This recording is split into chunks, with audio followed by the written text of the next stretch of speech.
This is one of our Innovation at Work webinar series at MIT Sloan Executive Education. And this is our deep dive format where we will spend 60 minutes really having a deep conversation with one of our MIT Sloan experts on a particular topic. And I am really pleased to be joined today by Keri Pearlson, who is the Executive Director of Cybersecurity at MIT Sloan, which is an interdisciplinary consortium of researchers and companies and businesses and practitioners who are all really looking at the management and business aspects as opposed to purely the technology aspects of cybersecurity.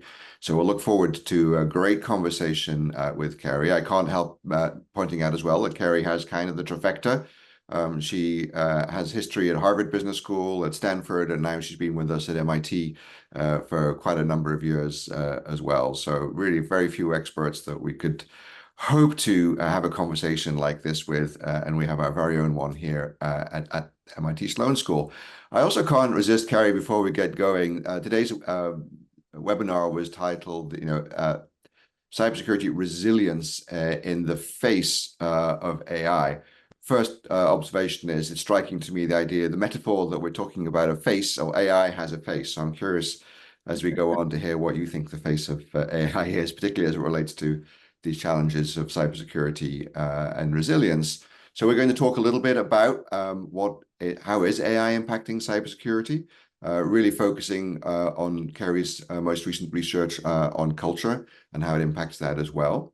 We'll talk later in the webinar about we'll think about crisis communications around cyber incidents and again, how that relates most recently to things that we see happening and could happen in the future with AI. And in particular, to have some practical takeaways from this, we're going to talk about how you can build a good cyber crisis communication plan and ensure you have that in place as well. So Keri, let's get into it. Thank you for being here. Really appreciate you being here. And maybe I could just look back a little bit, because we had a conversation back perhaps in February.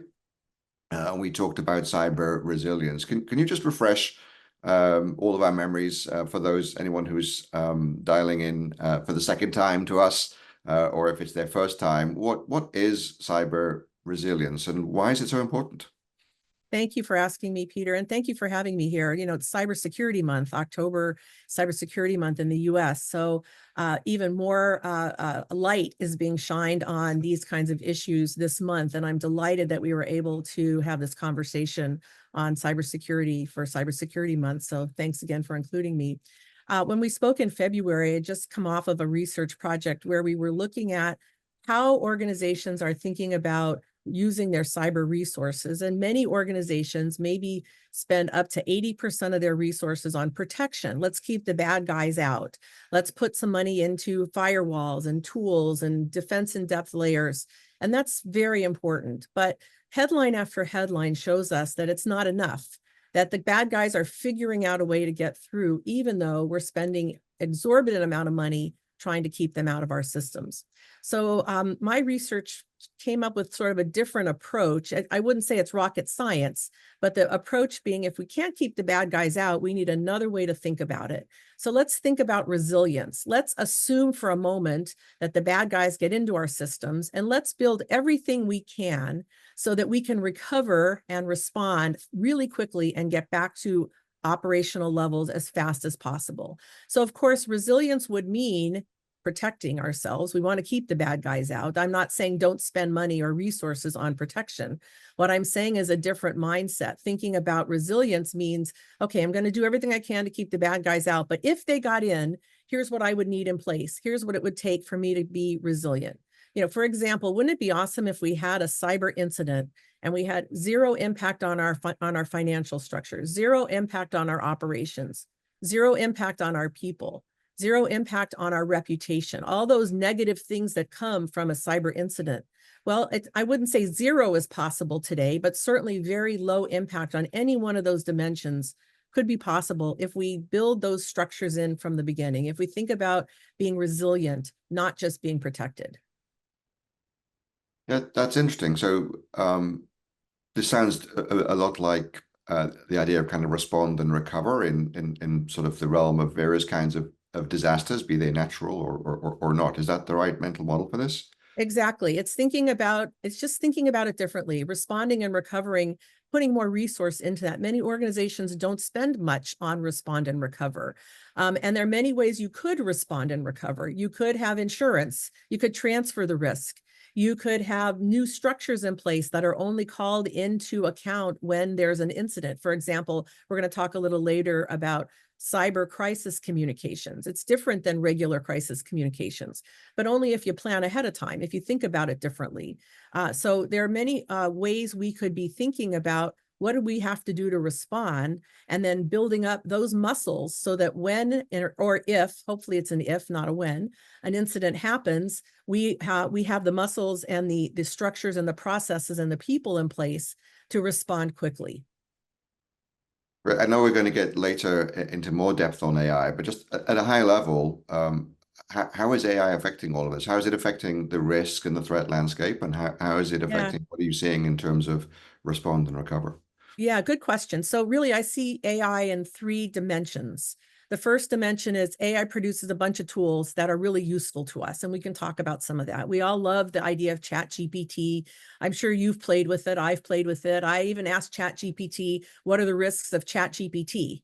And I was able to get a really interesting article out of that I published at the World Economic Forum last year. So we're all playing around with ChatGPT, and there's really, and many other generative AI tools. There's some really good uses of those tools, and some of them are useful. There's some use cases for cybersecurity also, things like asking it about protections and asking it about resilience, for example. But there's also threats from AI. The bad guys have access to these tools also.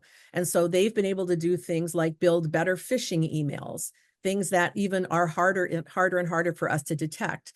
They're able to use AI tools to throw in code and say, where's the vulnerabilities in these codes? So the bad guys have these tools also. And then the third way is AI itself is introducing new threats. For example, we all know, we've heard stories, and maybe you've experienced hallucination. You ask the chat GPT, or you ask the AI tool a question and you get an answer and you say, what's the source of it? And it says, as you just told me earlier, oh, I just made that up. You know, the tool just hallucinates. It creates answers that aren't there. It may introduce bias depending on how it was trained. It may publicly expose information that you didn't want exposed. So the AI itself creates some cyber vulnerabilities. So that's kind of all on the threat side.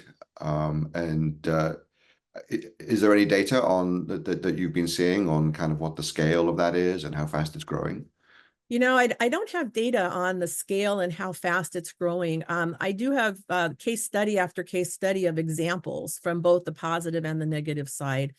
For example, one company we read about, actually this is publicly available, had included one of their engineers went to a chat GPT and entered their code and had it optimize the code, and it did optimize the code. And this was an example where it actually worked. However, that code then became part of the training of that AI and popped up someplace else where another company used the same code, and it had been part of the private information of that company. So it inadvertently exposed publicly something that was private within a company. And we see those kinds of examples happen all over the place.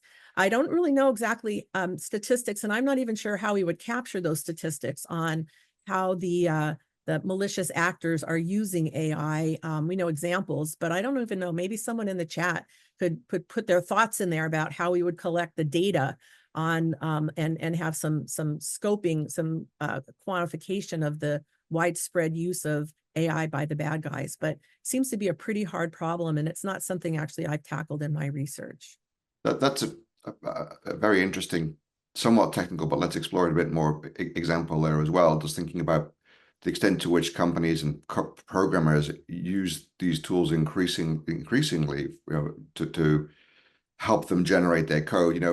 Historically, we've always been concerned about shared code libraries having a security vulnerability and how quickly they get fixed, or whether that's the so-called zero-day threat, where the bad actors actually get to exploit these code libraries before people know that there's a vulnerability. But what I think I just heard you describing there is that if coders are using these tools, they may be reusing code. They don't even realize they're reusing code from other sources, which could have vulnerabilities embedded in them. Is that a real concern?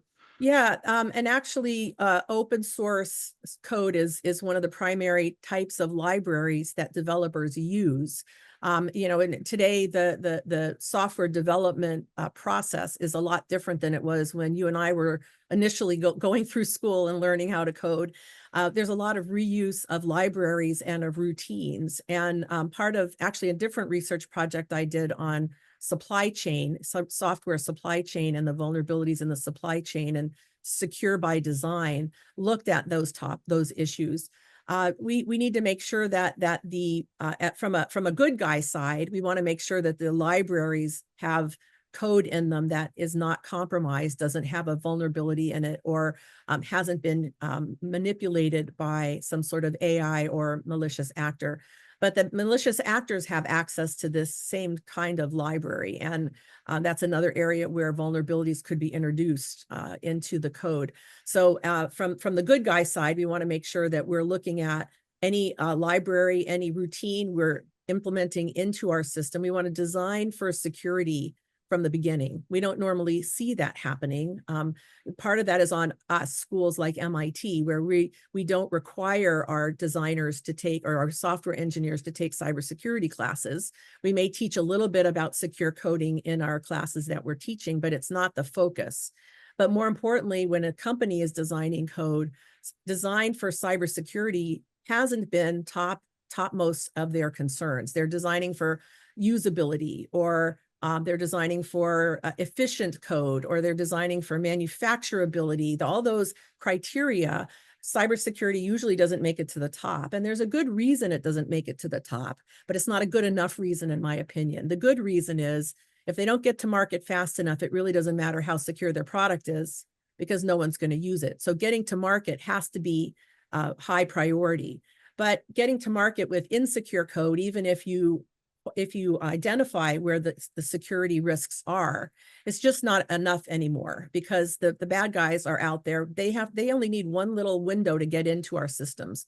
And we have to shut down every little crack and every little door and every little window. So insecure code, making it to the market, even with notes that say where the vulnerabilities are, is really not adequate today. And I know that the White House, the CISA organization, the organization that has been very vocal in keeping our country and companies in our country very secure, has taken a lead in this secure by design approach. But that's getting a little off the topic of AI. The idea here is that AI makes everything a little bit more fuzzy, because the good guys and the bad guys have access to these really important tools.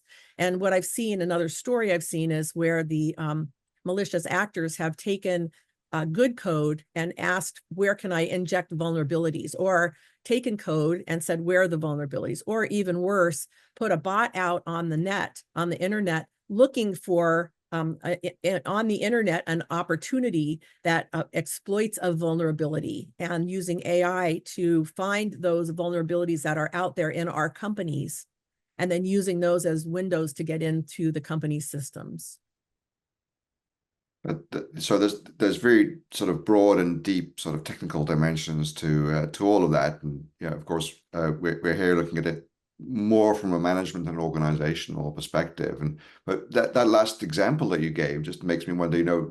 Sometimes in the past, when technology has really potentially enabled something untoward, and I'm thinking, for example, when photocopiers became good enough to be able to print money, literally, Yeah. that actually, the business world, manufacturers, with government help and support, actually, adapted the technology to make sure that you couldn't do those kinds of things.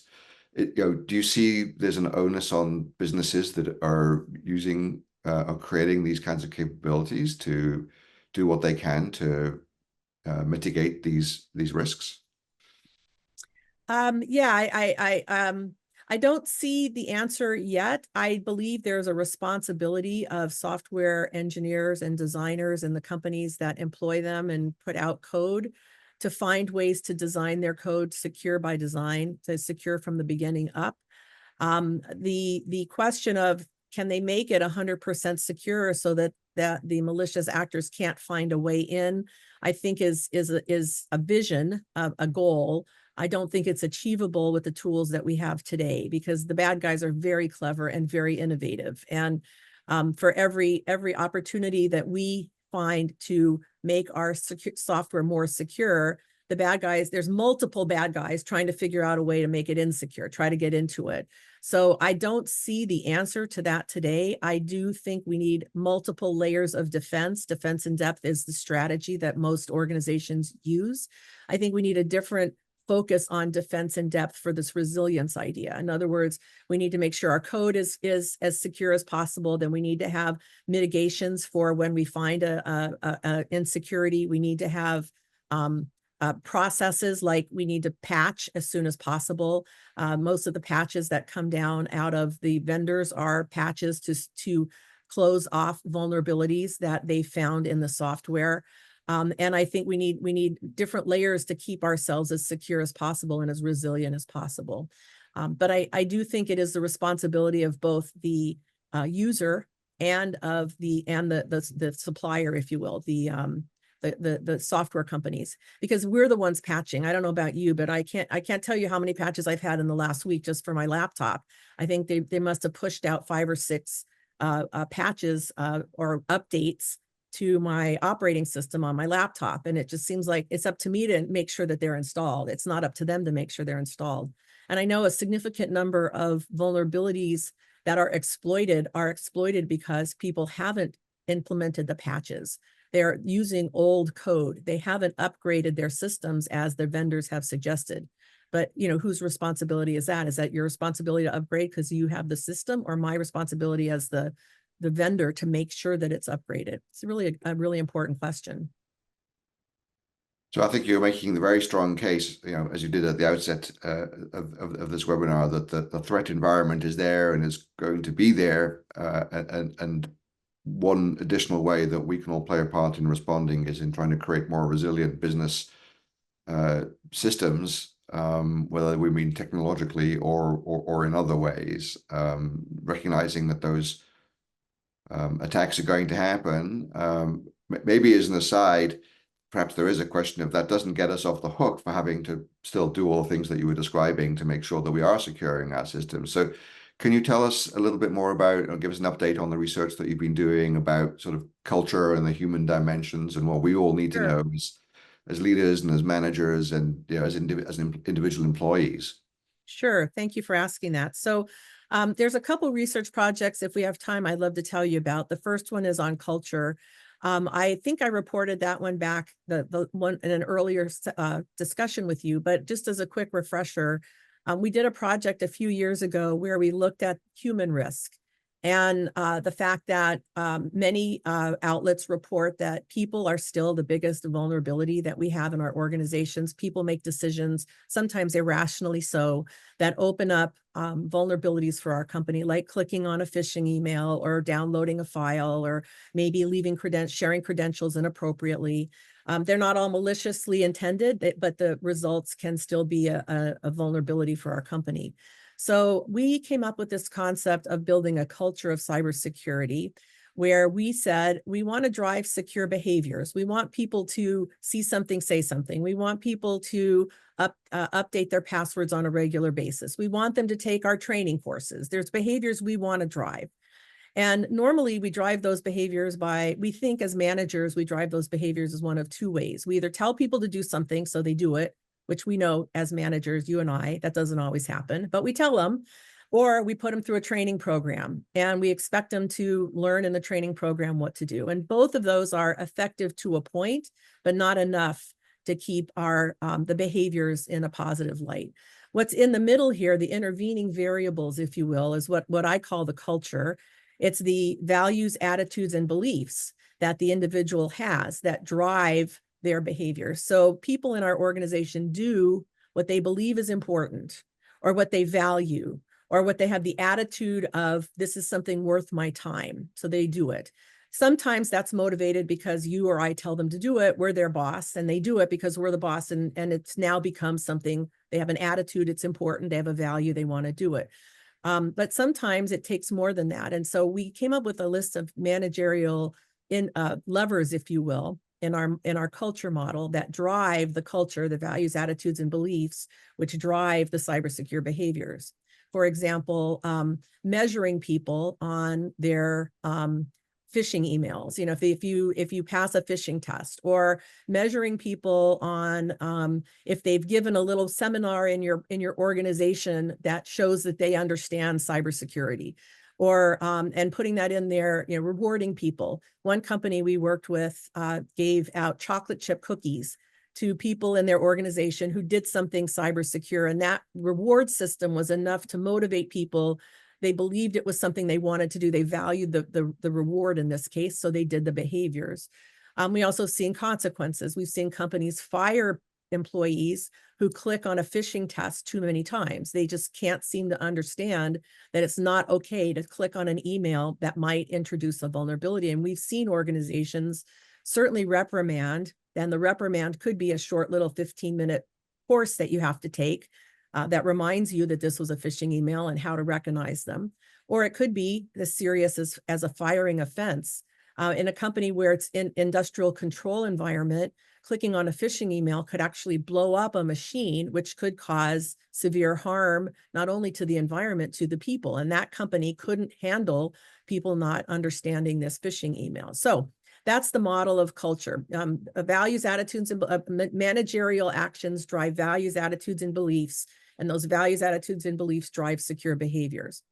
A new project we've been working on is how AI might drive the cybersecurity culture or might impact the cybersecurity culture. And we came up with a couple of examples of where we have a white paper on this. It's available on the CAMS website. If somebody would like it, I'm happy to send it to them. They can email me and I'll be happy to send it to them.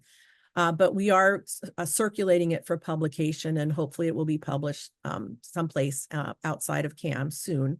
But what we've seen are things like AI can create efficiencies. We can sort through the data a lot faster. We can use the AI tools to look at the emails and identify where the vulnerabilities are. We can quantify, which is the biggest problem we're really having, and what are the managerial mechanisms we need to put in place so that we can change values, attitudes, and beliefs and affect behavior by quantifying the amount of data looking at the data and quantifying where the vulnerabilities are.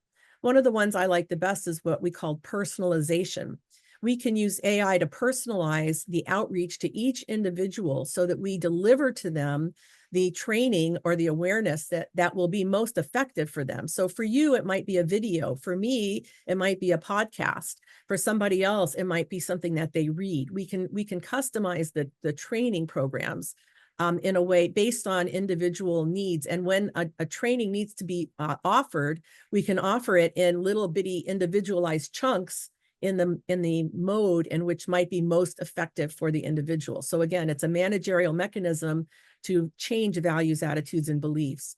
The other thing we've seen is that AI can make visible some of the vulnerabilities that were invisible. So if we're seeing vulnerabilities come through people's emails, for example, back to the email example, and we just don't have any insight into those, we might be able to use AI to draw some visibility, to point them out, to pull them out of the emails without being invasive, without a person feeling that their emails have been read or exposed. So that project is really looking at AI's impact on culture and how can we use the tool in a positive way to drive values, attitudes, and beliefs. So let me stop there for a minute. I can tell you about another project also, but on crisis communication, but let me stop there and see if you have a question about the culture stuff.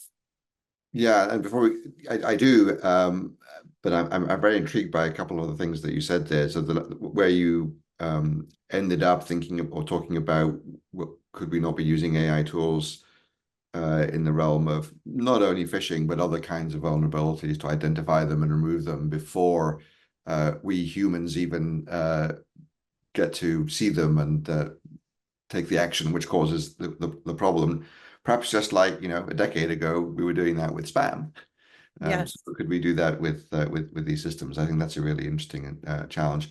Thinking about sort of the culture and the people, I was also wondering whether the examples that you've come across we use predictive AI for things like trying to predict which people will click on which links in our marketing emails, now hopefully in a positive way. But is that kind of an application as well? Is anyone using AI to help identify the processes, but also the people and maybe even the individuals who are more likely to be vulnerable to any of these kinds of issues, and then sort of focus attention on those? It feels a bit big brothery, but it seems like it might also be a way that we could use these tools. Yes, I think that's a great idea. I don't have a specific example of anyone doing that yet. I'm sure they're out there. Maybe someone on this call could plop something in the chat if they know of a company doing that. Seems like there's a lot of opportunity for using AI, not so much to spy on people, although that's a possibility, but to look at the digital trail that we all leave and to understand where the vulnerabilities are, and then to provide reports on that to either security or general managers who can take action to try to reduce the opportunity for that vulnerability to actually become a cyber breach. So it seems like that. I mean, AI does a lot of things, but the things that I see that it does really well: personalization, quantification, efficiencies, scalability, vulnerabilities, that visibility, things that taking lots of data, finding the needle in the haystack. Actually, I wrote a paper called that, Finding the Needle in the Haystack, where we looked at how AI might impact, how security might be impacted by AI and the different areas, because AI is really good at finding that needle in the haystack, and it's really good at customization on a we used to call it mass customization back in the day, but it's really good at that because it could really understand what are the skills that each individual or each target needs, and then customizing, and then at scale, something that takes a lot of human resource, AI could do much more easily and much more cost effectively. So this is all on the positive side of the ledger, at least in terms of potential. Something else you referred to, which maybe a lot of people hearing this could be quite concerned about, it was the question about holding people accountable within the culture of your organization. And one thing I worry about hearing that is, with the advent of these increasingly convincing, not just sort of phishing, but deep fake capabilities of all kinds. I think we talked before about the example of a company in Hong Kong where the CFO was, or somebody impersonated the CFO, and other employees couldn't tell the difference. Just last week, I think CNN showed a piece with a deep fake of one of their presenters, Jake Tapper, and you really couldn't tell the difference at all. When he cut in the real live one, who knew? You couldn't tell which was which. So how do you think about having a culture of holding employees accountable in circumstances where these deepfakes are so convincing? Yeah, so I really hear two questions in your one question. So the first question is, how could we hold people accountable to know that it's a deep fake?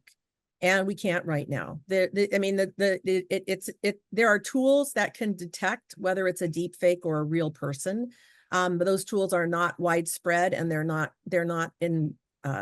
included in many of the things we're using yet. It's still Wild West out there.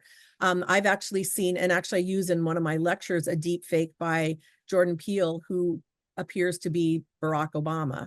And it actually is Barack Obama in the video, and it's Barack Obama's simulated voice in the video, but it's Jordan Peele and his facial expressions and his words that are translated into this deep fake. So sometimes a deep fake is completely animated. It's not actually the real person, and it's not even pictures of the real person. And sometimes it's the real person that's being manipulated by, like, a puppet behind the scenes. There are examples where malicious actors have created personas, people that look just like you and me. I mean, not our face, but they look like real people, and converse with people, converse with the victim so that they can get the information. People think they're actually talking to an agent, but they're talking to somebody that doesn't exist. That's a complete AI persona. So it's that whole range of things that AI is being used for in the malicious, by malicious actors. So I don't think we can hold our people accountable for recognizing it, but we can hold them accountable for the actions they take based on something that either a video or a phishing email does. For example, if one of your people was asked to send Walmart gift cards to you, you would hope that they would follow up with somebody, you, your assistant, your secretary, whomever, to make sure that that was true, that that's really what you wanted. So verify, hear the words, but then verify somehow. The malicious actors are really good at preying on human emotions. They're really good at preying on fear. They're really good at preying on urgency. They're really good at preying on the ability to want to be helpful. And so all of these and many other emotions are built into the tools that they use to try to get us to do things that we wouldn't normally have done. So we have to combat our human emotions, and we have to verify. So check it out and verify. Somebody was telling us earlier that they got an email to do something and it didn't look right. So they went to the actual website of the company to see if it was something that they were supposed to do. And turns out they weren't. So I think that, we can hold our people accountable for the actions they take based on something they're told to do by making sure that and teaching them to verify. So that would be where I think we can hold them accountable. I don't think we can hold people accountable yet for thinking that it was you or me or Jake Tapper on the screen, because the tools are too good for that right now. So all of that leads, I think, as you started out by saying, to the assumption that things are going to happen. And all of us, have the possibility of at least having, made one misstep, or, maybe a small one, maybe a big one. From your research, what happens next, or what's the best practice that you're identifying of what happens next? First of all, sort of at the level of the, of the individual, but really at the level of the organization. Well, one project that sort of leads to this crisis communications process it's a paper that I wrote. I published an article a couple weeks ago with a colleague at Sloan Management Review on cyber crisis communications. Things are going to happen, and bad things are going to happen. Breaches are going to happen. Potential breaches are going to happen. We're going to make headlines that we don't want to make. And many organizations have crisis communication plans in place. If there's a crisis, they have some plans about what they're going to do about it. But we wrote this article talking about cyber crisis communications because we found a couple of things in the cyber communications, cyber crisis world that were a little different. For example, in a cyber incident or a potential cyber incident, there's a time crunch.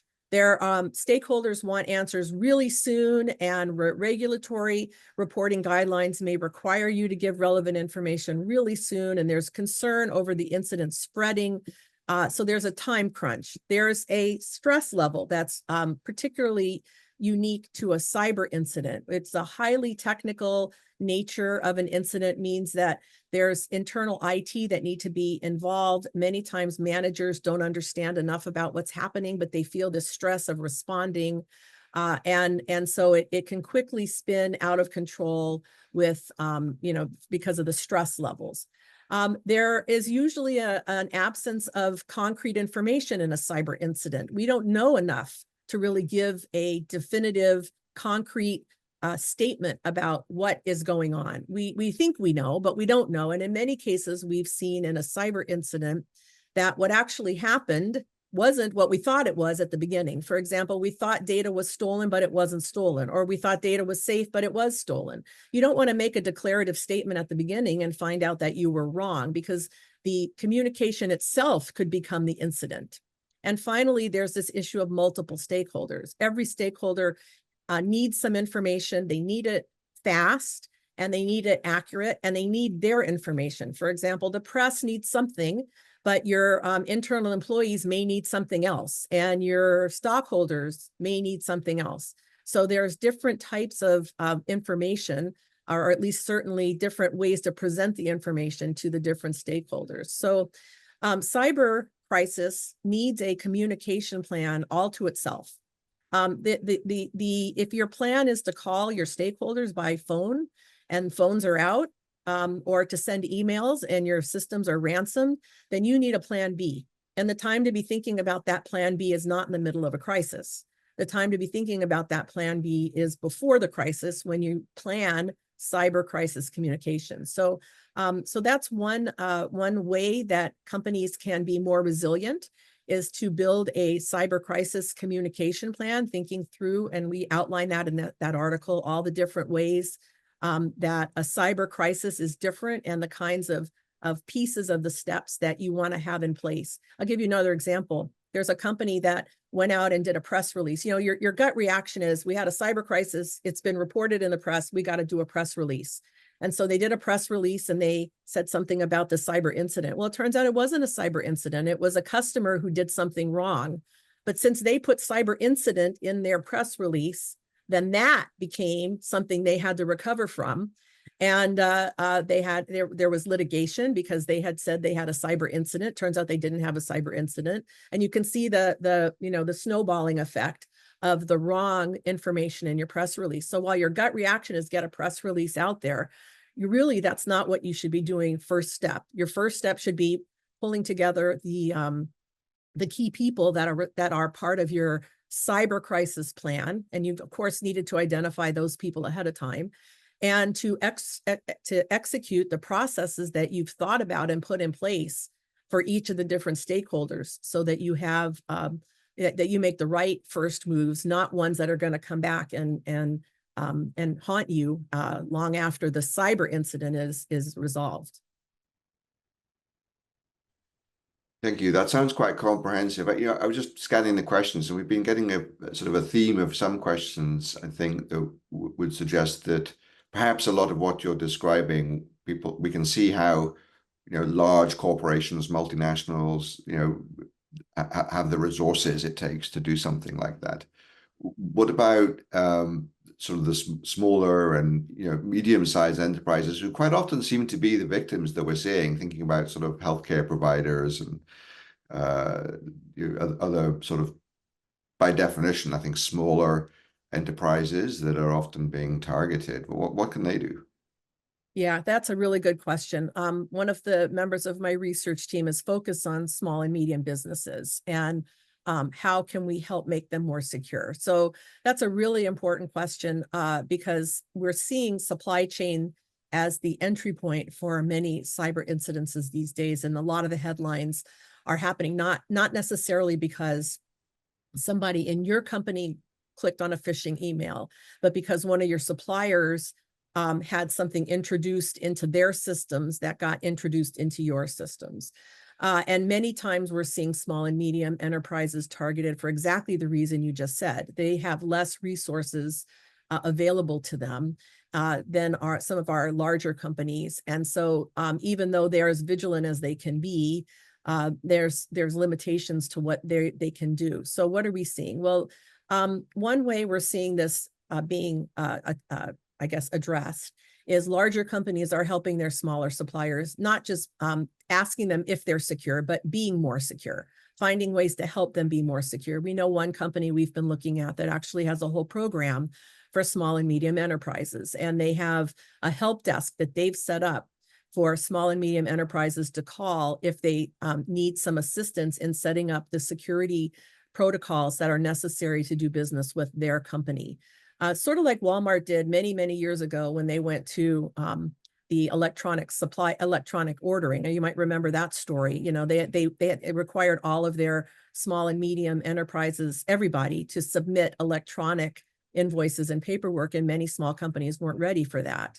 It's kind of that same. So they helped them. They helped them figure out how to do it. Same thing we're seeing in the cyber realm.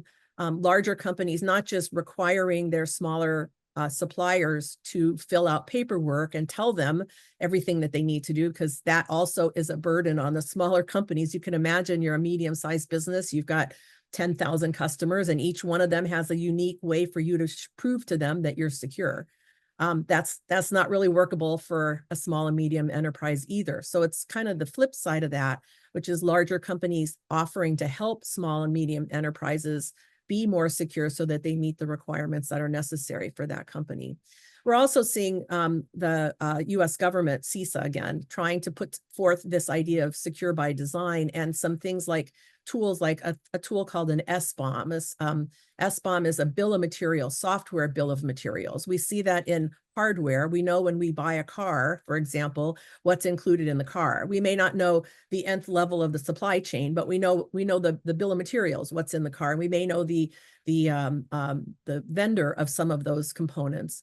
That same concept applied to software is surprisingly a relatively newly accepted idea of building bill of materials. We're, by the way, seeing the concept of bill of materials being applied more broadly, like an AI bomb. How is our AI system being trained? What is the data being used on our AI system that's training it? Where does the data go? How is it trained? Giving the bill of materials for the AI system. And I could see quantum bombs and all sorts of other bill of materials apply, or that concept applied to all types of software. But right now, this idea of an SBOM and having some standardization is what some researchers are looking into and organizations are trying to do.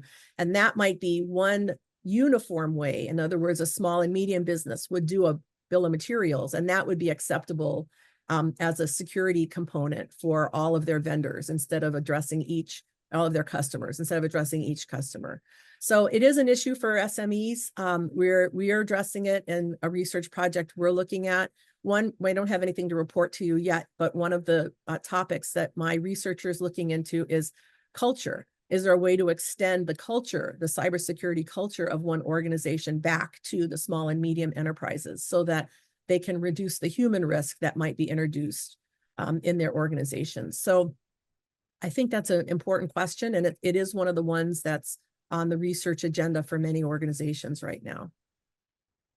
I think those are really interesting examples because I'm quite sure that even quite large companies that are in the supply chain are still, as you had mentioned, dealing with thousands or tens of thousands of their customers. And oftentimes I suspect it feels like that what's really happening is an attempt to transfer risk, both reputational and financial, but without really addressing the question of, how do we work together to reduce these risks? So it sounds like you've come across some really good examples where that experience is there are alternatives to that kind of experience, because I think a lot of smaller companies are really feeling overwhelmed and unable to deal with this. So I'm sure we look forward to hearing more about the results of that research, and perhaps we can get together in another few months and talk about that. You talked a little bit a while ago about just to compare and contrast of the communication needs around sort of cybersecurity incidents and issues versus other kinds of crisis. One question that somebody asked, I'm just trying to scan to see who it was. Archie Alexander asks, how does one manage crisis communications in the age we were just talking about of misinformation and disinformation? In other words, is the one example he gives is is a fake crisis communication as bad an issue as not having one at all? Oh, that's a tough question. So of course, this misinformation and disinformation is a problem, and certainly we're seeing a lot of mis and disinformation flying all over every media channel, whether it's social media or the main media or print media. I haven't really thought about the cyber crisis communication from a dis and misinformation perspective. I'm seeing a lot more of the opposite. I'm seeing a lot more of a press release or an acknowledgement of a company that something happened, and then that's not really what happened, and then backpedaling to try and repair the damage done by what was really a good intended communication, and it turns out not to be the case. So I guess that's sort of a type of misinformation, but it wasn't intentional. It was, somebody trying to communicate the right way and then giving the wrong information. I think the answer, I mean, my first thoughts on the question you asked is we would have to invoke all of the same kind of tools we would be invoking for any other type of misinformation, not just in a crisis, but verifying if something is telling you to do something or telling you that something happened, verify it from at least a couple more sources. Of course, then the next step is the bad guys know that also, so they put multiple sources out there. It's like the company that just joined, Amazon and went out and bought people or bought thumbs ups or bought stars, 5-star ratings, so that they look like a 5-star rating when really they've never had a single customer before, but they bought all these 5-star ratings. And so I don't know if Amazon allows that. I don't know that, but I've seen that on other sites where they're less strict about how the rating system is generated. But there are ways to use AI to generate ratings and to have 5 stars when in fact you're not a 5-star company. That's a form, in my mind, of misinformation. That same kind of thing, you'd want to verify that the action that you're about to take is something that's reasonable, which means you'd want to verify that the motive for that information is valid. So if you're with a company and something, or if there's information about your company that comes out that's mis or disinformation, that you would want to have ways for customers or members, whatever the case may be, to validate and verify before they took action. So that would be my first thought. I think that that's sort of the resiliency plan for individuals. You want to think about being resilient. If your bank comes to you and tells you got to do something before you actually do something with your money, you want to make sure that it's really valid. And I've actually seen people take action, send money to places where it turned out to be fake, that really were fake, and then to have to either backpedal or just lose money. Let me make one other comment about that. I've seen examples where it wasn't the bank asking you for money, but a third party saying that they charged your account for something that they didn't charge, and then showing you, getting you to log into your bank account and sending them money to pay them back. And in fact, it was a scam. And there are many scams. These guys are very clever, and they're not all men. They're women and men.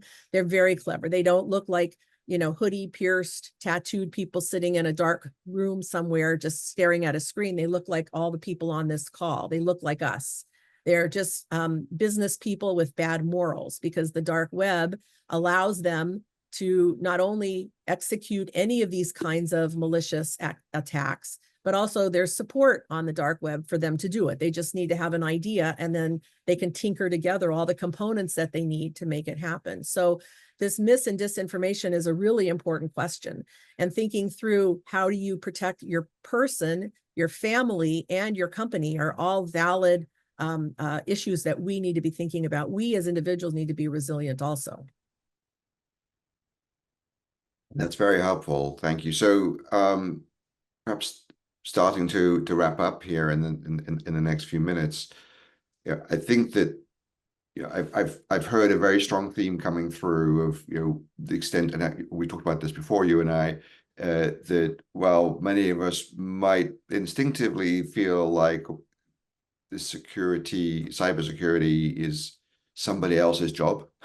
That there's somebody who works at our bank or in our IT department that is taking care of all of these technical kinds of issues and vulnerabilities, and even there's somebody who else whose job it is to take care of what you've been talking about, the culture or the crisis management and communication.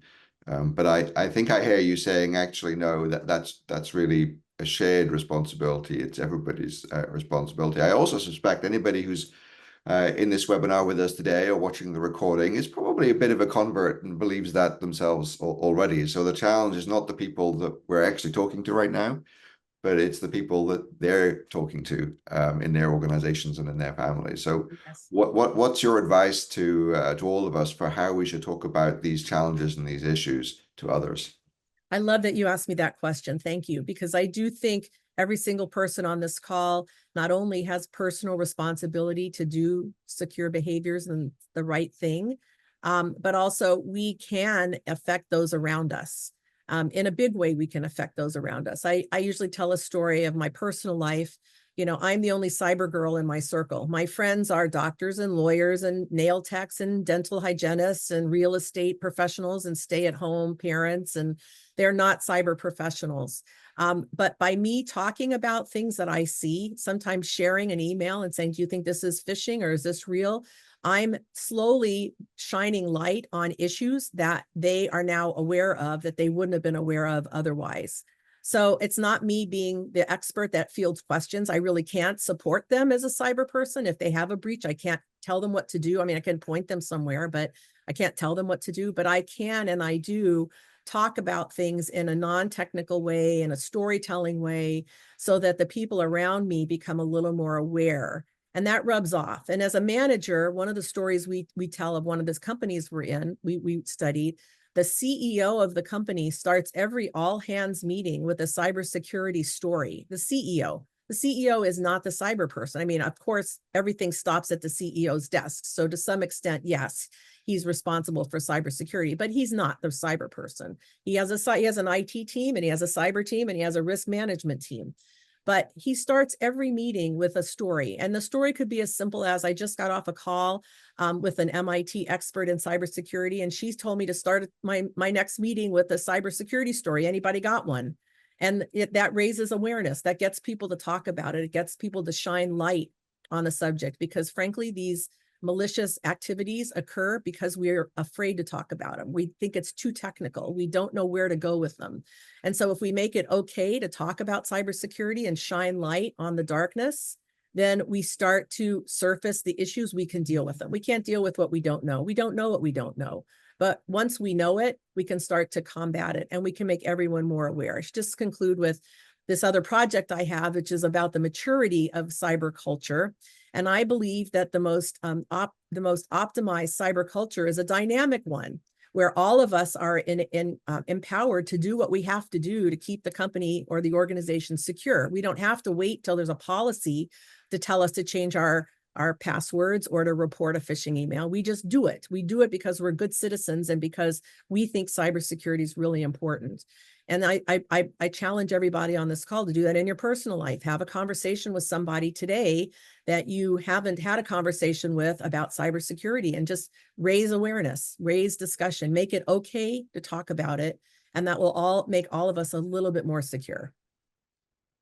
Great, thank you. Now, in our last few minutes, if anybody listening to this live or the recording, which we will be posting later today, is interested to learn more about the work that you do in CAMS, what's the best way for them to find out about that? Oh, thank you. This is my commercial. So CAMS is a research group at Sloan Management School, and we're called CAMS Cybersecurity at MIT Sloan. We look at the organizational, managerial, and strategic issues in cybersecurity. So a lot of the questions we talked about today are research projects being done by me or my colleagues, Professor Stuart Madnick, Dr. Michael Siegel, Dr. Jillian Kwong, Dr. Ron J. Paul. Please join us by going to our website, CAMS. It's cams.mit.edu. We have tons of articles up there, tons of press pieces that we've put out there on many of these topics. Many other topics like GDPR and regulation, like OT, operational technology, and industrial controls, and industrial environment cybersecurity. OT is different than IT, but the security issues sometimes overlap.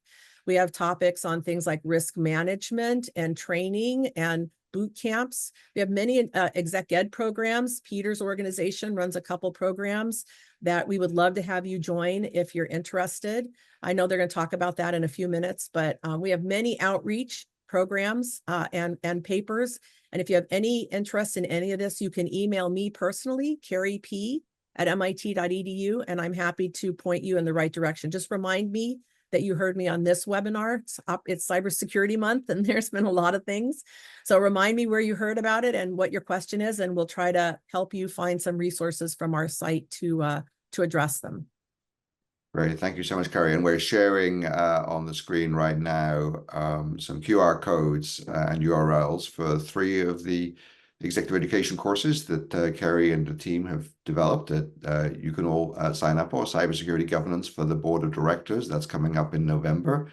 And that's a very special kind of program for a particular kind of participant. And Cybersecurity for Managers, a playbook that's a very hands-on but online program and cybersecurity leadership for non-technical executives. So Keri, just maybe in our last couple of minutes, you could share a little bit about the kinds of people that you're seeing taking those courses and what takeaways you've got from them. Sure, thank you. So the governance one for board of directors is a course we designed specifically for board directors, mostly for-profit, but also nonprofit directors could benefit from that class. We talk about not only some basic language about cybersecurity, the NIST model, this culture discussion we just had, responding to a cyber incident with a tabletop exercise, but we also cover things like regulations and what the role of the board is in governance, what kinds of questions the board might be asking of the people in the organization to better understand. We believe that board directors are not responsible for day-to-day cyber decisions, but they're responsible for oversight. They have a fiduciary responsibility to make sure they understand how risk is managed, and we provide them with the language and the tools to be able to do that in the cybersecurity space. The other two courses are a little more similar. One is online and one is in person. Those are designed for anybody in an organization who is not a cyber professional. In other words, it's for all of the people in the organization that need to participate in discussions. They need to be knowledgeable participants, but again, they're not making the decision of what identity and access management tool we should have. They're not making the decision about pen testing. They're not in the cyber team, but they feel that they want to be more educated about cybersecurity and take a role and help their company be more secure. And in both of those courses, we do things like talk about risk management. We talk about defense in depth. We talk about offensive versus defensive cybersecurity. We talk about the NIST model and the strategy for cybersecurity. We talk about culture there also. Really, the idea is to give you a language and a set of questions to go back to your cyber people and ask, so that you can better understand, you can ask the questions, feel confident asking the questions, and better understand the results of how your organization is actually managing all of the cyber threats and vulnerabilities that are coming their way. I should say that the fact that you don't see more cyber incidents in your company is a testament to how great your cyber people really are. They are knocks on the doors, maybe as many as 20 to 30,000 a day, with these bots running around the internet looking for access into our companies. And trying to do mischief. And the fact that you don't see more incidences is because your cyber team is doing a great job. But that doesn't mean that you can't help them. I believe that it's a shared responsibility, as Peter mentioned earlier, and all of us can take an active step in being more secure and helping our companies be more secure. And so if that's your interest, then these other two programs, online or in person, are the program for you. They're very short. The online one is, I believe, 6 weeks online, so at your leisure. And then the non-technical one is 2 or 3 days in person. So you're not devoting a whole lot of your time, but you're going to be much more comfortable with how to help keep your company more secure and what you can do personally to be more secure by taking either of those courses. Thank you, Keri. This has been a lot of really valuable and useful information. We really appreciate you spending this time with us and sharing your expertise and all of this very sage advice and guidance. Thank you all for joining us. And we hope to see you again in future webinars as well. And please feel free to come back to our website or scan the QR code that we're showing right now to keep up to date with all of our live events and the past recordings. Thank you again, Keri. Thank you, everyone. And let's do all we can to stay secure and be resilient. Thank you.